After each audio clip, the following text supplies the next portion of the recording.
Namaste, dear one. So today we're going to be discussing why narcissists can't miss you. They don't miss you. And I can tell you that if you've been in a narcissistic relationship, if you have escaped a narcissistic marriage, you may have wondered, do they miss me? And the answer is no. They don't miss you. What they miss is losing control over you. Narcissists miss having power over you. Narcissists miss this idea that no matter what they say, no matter what they do, they will be able to emotionally scramble your brain and you will put up with it. And narcissists are interesting creatures, and to me it's very sad. This idea that they are so stuck below the veil of consciousness. If you were to imagine consciousness like a skyscraper, and there are 10 floors down and then 100 floors up, a narcissist is pretty far down in the basement, in the belly of that skyscraper, and has no clue that they aren't even at the ground level. They lack that much self-awareness. There is no real introspection. In order to miss someone, you have to have valued that person, as a sovereign being, as an autonomous human being. In order to miss someone, you would have to have had empathy for that person. That person would have to have been a live, 3D, autonomous human being. Narcissists aren't in it for the relationship. They're in it for the stage. They have to remain Barnum and Bailey in the Barnum and Bailey circus. They have to be the ringmaster. They have to be able to pull your strings and see you react. They have to be in complete control over the relationship. So that is why, no, it is very sad, but the reality is narcissists don't miss you. What do they miss? They miss your constant caretaking. They miss you seeking approval. They miss you trying to please them. They miss being able to stonewall you and confuse you. And they miss being able to reduce you to tears. They miss the fact that you're the first person to begin talking to them after you've had somewhat of a little conflict. They miss the fact that they can stonewall you longer than you can tolerate the silence between the two of you. They miss that. They miss you running around emotionally like a chicken whose head has been cut off, trying to figure out what you did to displease them and how you can get back into their good graces. They miss you making all of their appointments. They miss you feeling guilty for things that you should not feel guilty about. They miss knowing that you're going to default into enabling, that you will default into being afraid to appear disloyal to them if you confront them. They'll miss you feeling sorry for them and not holding them accountable. They'll miss that. But no, they don't miss you. They're not capable of missing you. People who have the inability to look within, people who need to feel superior to other people, people who rely on passive aggressiveness in order to mask their rage, are not healthy people. Now, I'm not saying that the world is full of healthy people. In fact, my argument is quite the opposite. I think the world is full of unhealthy people.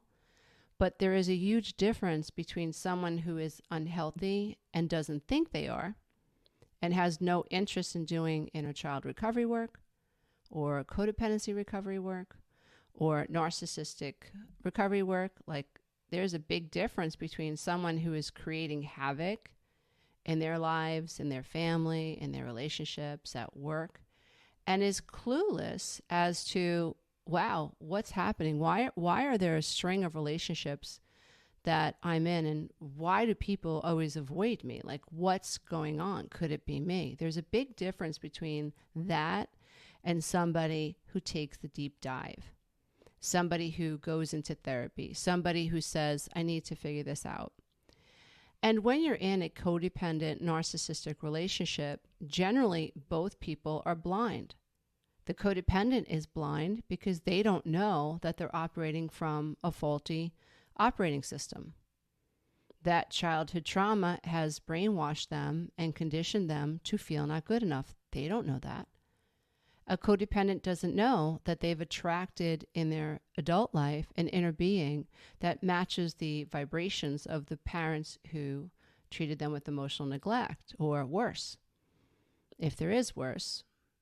Codependents don't know that they are offering a particular relationship signature, and they can only draw into their lives the equivalent of that signature. Codependents don't know that they grew up feeling invisible, so they don't attract people who can see them. They attract people who are highly narcissistic. That's who they attract. A codependent doesn't know that they don't have a sense of self. This is the way they operate. Codependents don't know that they're taking care of their narcissistic spouse or siblings or whoever in their life, and that it's a one-way relationship. One-way relationships are all they know. Mom was a passive codependent who was caught up in taking care of the dad who was more aggressive or an alcoholic or narcissistic. And so mom didn't shield the children, or dad didn't shield the children. But the point is that adult children from toxic homes, they don't feel protected, and they take on the role of caretaker far too early. They take on responsibilities of taking care of other people when they're just children themselves. And they're not even aware that this is part of their personality or ego makeup. They don't know that. And that's not their fault. They're not broken. They just don't know any other way. It's not them. It's their programming.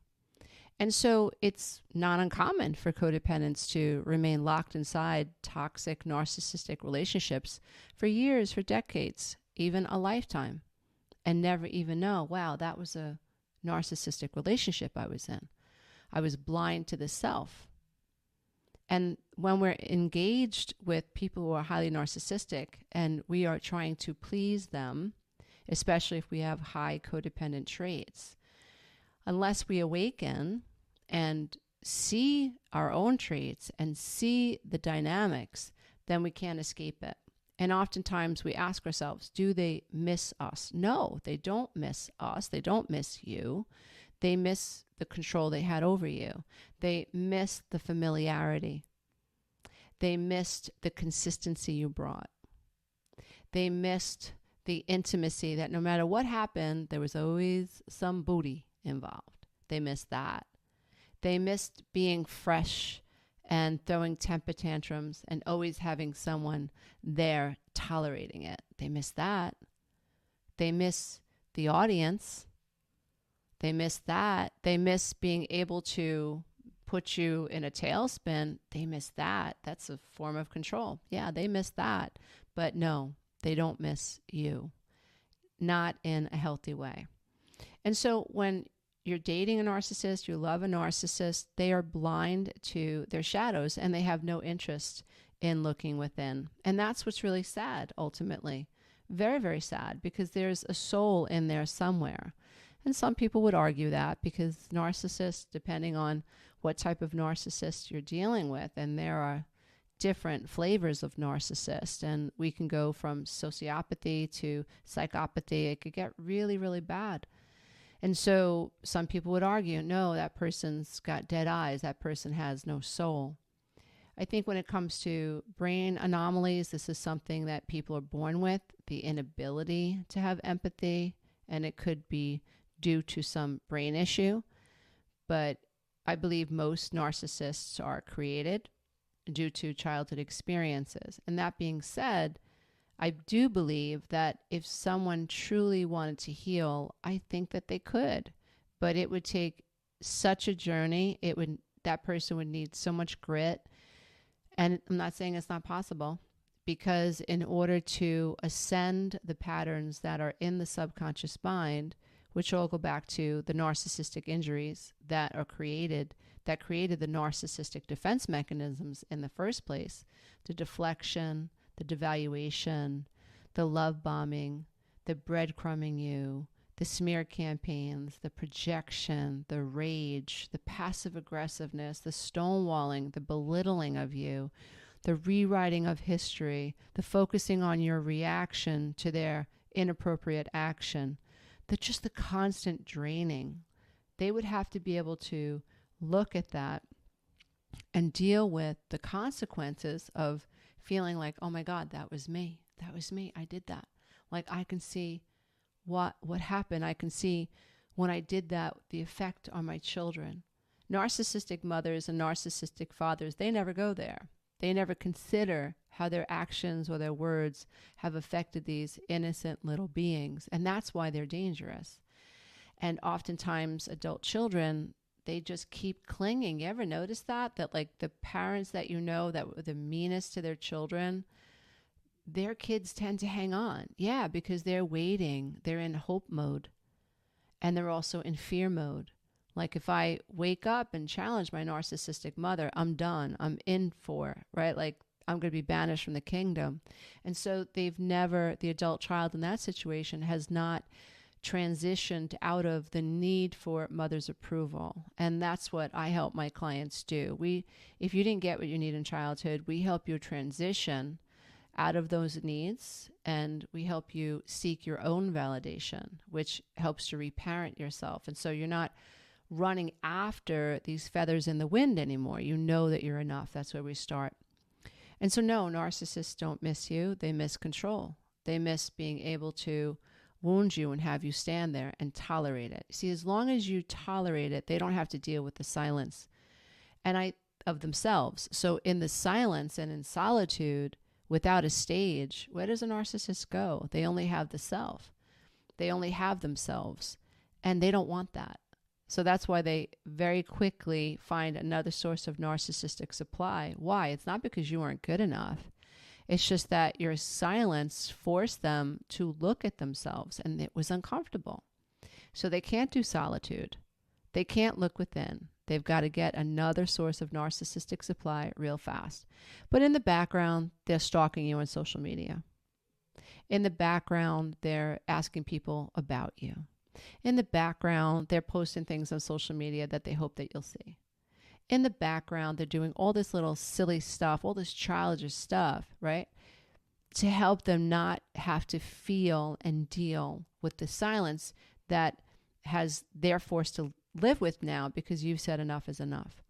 Another thing that I want to encourage people to understand, that if you are on this healing journey, it is very common when you start to awaken to the dynamics of the codependent narcissistic relationship for you to start pulling back.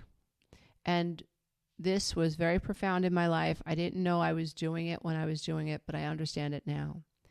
There was a time where I started to shutty, and I started to get very quiet.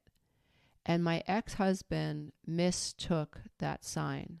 And I can see now he played his cards the wrong way. When I started to go silent, what was happening, I was watching. I was taking notes. I was looking for the patterns. I was observing him. For the first time, I was observing the way he spoke to me. I was observing the weapons that he would use against me. And in that little bit of space that took me a while to learn how to get to and not react, which is all emotional regulation, which is also codependency recovery, like stop reacting to the moods of others. Stop allowing your mood and your energy to be affected by this external person. That's where I was at. And so when I got to that point and I stepped back, he started to notice that I was going quiet. And in his head, because he said it, he was thinking, oh, she's finally over this self-help stuff. That's what we used to call it, over 25, 30 years ago. It was just self-help. Now we're much more sophisticated. We call it inner child healing work. We call it codependency recovery work. We call it complex trauma recovery and all that jazz. But back in the day, it was just, oh, she's finally over the self-help stuff. Why? Because I was quiet. But I was quiet because I was observing. I was quiet because I was taking notes. I was quiet because my consciousness was expanding. I was no longer this little girl reacting to the mother who always chose to gaslight her as a form of control and manipulation, and she was acting out her wounds on me. I wasn't that little girl anymore. I was learning to become the observer, and soon, it wasn't that soon, but eventually I learned how to hold on to myself. I eventually grew that stainless steel spine that me and my clients always talk about. And I was able to detach from the fears of his reaction, detach from the fears of what other people were going to think. When I finally said enough is enough, I started to detach. So it was also this wonderful transformation of ego consciousness, if you will, where I was not allowing the stories of the past to control me. And that took time. And it's what I teach in the 12-week breakthrough coaching program, what I teach in the 8-week masterclass, and what I eventually teach in Soul School, which makes up the Conscious Healing Academy. Because healing from this type of relationship is really a metamorphosis of consciousness. It's you coming back to the divine self. It's you facing what Carl Jung speaks of, all the shadows, but it's all the same stuff. It's you healing insecure attachment, again, all the same stuff. It's you healing from complex trauma, again, all the same stuff. And so if you're codependent, that means that you're living below the veil, you have complex trauma, you don't feel good enough, and you've unfortunately entangled yourself with somebody who doesn't see value in you outside of the attention, the validation, and the constant presence that you are in their life. They don't see real value in you as an autonomous person. So your feelings don't matter. They never think about your feelings. Never. I remember when my ex said it, I remember where I was. It was like a timestamp. And it just blew my mind. It was just, and I said to him, you said that out loud. And he was unaffected by it. He actually said, no, I never think about your feelings. And it just rolled off his tongue. And I thought, that can't be right. That can't be right. I mean, I was very dazed and confused at that time because he was so confident in the way that he treated me. And I thought, oh, it must be me. It must be me.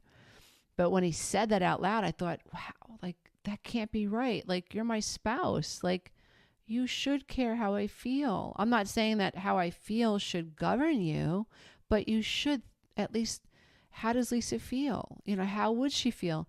It's not on your radar. And I didn't know for sure what I was dealing with until I walked away. And when the rage surfaced, when the delusions surfaced, when the anger was palpable, when it became evident that he was hell-bent on trying to destroy me financially, mentally, emotionally, when it became obvious he was trying to turn my children against me, and he did for about 7 years, that's when I knew that I was dealing with something sinister. I was dealing with something dark. This man didn't love me. He loved having control over me. So did he miss me? Absolutely not. I didn't miss him either. I didn't miss him. What I missed was the fantasy. What I missed was the idea of what we could be if we could find our way to negotiation versus separation and competition. What I missed was the potential of being happy. You see, I thought I had a bad marriage, but I didn't know it was as toxic as it was. But I missed what I thought we could have. I missed that. I missed the fantasy. And that was sobering to think, wow, we were both like unhealthy people. And I gave from the potential of fantasy. Well, hopefully one day it will get better. So here I am disowning myself and catering to somebody who did not see me as an autonomous human being. But then the question is, as a codependent, how much did I see him as an autonomous human being? Because if I'm codependent, I'm not seeing him as an autonomous human being. He's a figment of my childhood. He's the mother that I could never gain approval from. And so when you really dig into this and you focus on being honest about it, really honest, like radical honesty, and that's not easy all the time. I think that we get to be radically honest with ourselves in doses. It's much easier for me now. I'm pretty seasoned in this recovery work. I would say I'm on the path over 30 years now. Like really, like what's going on? What's wrong with me? So I've softened up.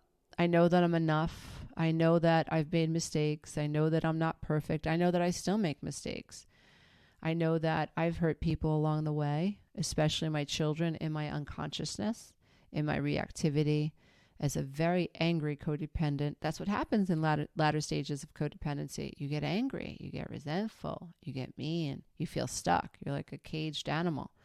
And it isn't until you adopt some type of a healing approach and you stop and you start looking at your patterns and you start looking at your programs and you start looking at your emotions and you start to realize like, okay, I can't put this off on anybody else anymore. I have to deal with this stuff. If it's my mother's stuff, but now it's my stuff and now I have to fix it and I have to start taking accountability for that. That's character building. I'll say that. And there is so much freedom on the other side of it because now narcissists can't hurt you. When you end up saying, like, I know I hurt you in my unconsciousness and I'm sorry, you take accountability for your side of it, but you still walk away anyway. Like, I know I haven't been perfect. And that's what I did with my ex. I'm sorry I hurt you. This relationship brought out the worst in me, but it also served me because the pain woke me up. And I wish the same for you. And I'm not in control over his level of consciousness or what he does with that. But I recently received an email and the question was, does he miss me? If this person is truly narcissistic, they don't miss you. They miss the control they had over you. They missed the stage. They missed the audience member that you were, the constant, admiring, forgiving, painfully loyal person in their life that they could always rely on. The forgiving one. The person who understood them, the person that looked past all of their issues. That's what they miss. But that's not the same as missing you. Because to miss you, they have to be able to see you. They have to be able to have empathy for you.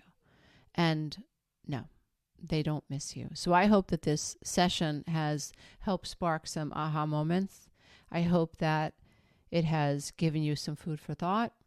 I hope that what you feel is this energy of compassion for self and compassion for others, because we're all doing the best we can based on our level of consciousness, based on our level of awareness, and based on our childhood trauma.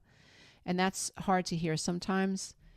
To me, the golden ring is that I, as someone who is codependent or can look at my own flaws, I have the potential to heal and break patterns in a way that someone who is not willing to do that work cannot.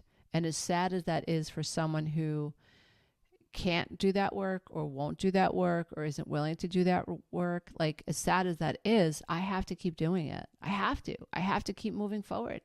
I have no choice. As far as I'm concerned, I have no choice. I have children that I'm responsible to. And I love what Carl Jung says, that we have a responsibility to heal our wounds, because if we don't, we just pass them along to our children. So I hope this has been helpful. And if you want some help on this journey, please visit www.lisaaromano.com to learn more about how my coaching programs can help you ascend the paradigms of the past. Hey, if you love this content, don't forget to check out the next video, and you can go to my website and take the codependency quiz.